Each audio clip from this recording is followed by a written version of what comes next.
We've been telling you about Hurricane Helene all week. It is a massive system, and people in Florida have been feeling its impacts already. In the southwestern parts of the state, residents have been dealing with high winds, a powerful storm surge, and flooding.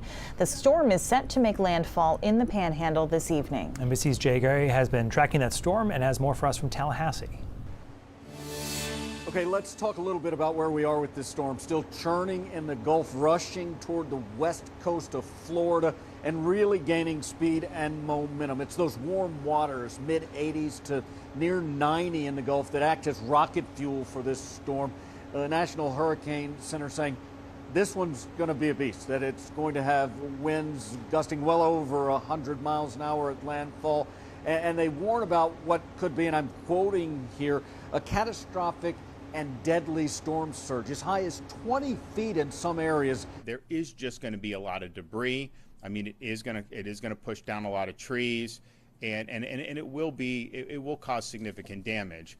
Now, we always prepare for the worst and hope for the best.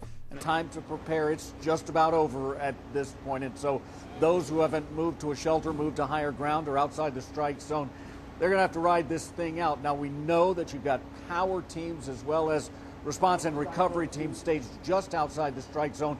They are ready to move in, but can't do that until the coast is clear.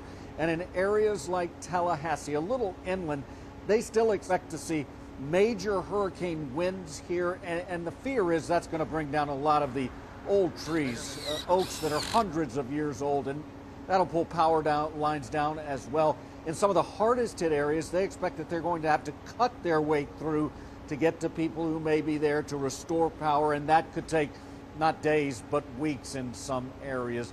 There is a big concern with the intensity, the magnitude of this storm. Forecasters saying it could still be hurricane strength well inland, even as it crosses into Georgia. The wind field with this massive system, its footprint about 500 miles or so. That's the latest right now on Helene.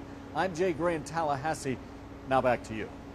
And one additional note, states of emergency have already been called in 61 of Florida's 67 counties.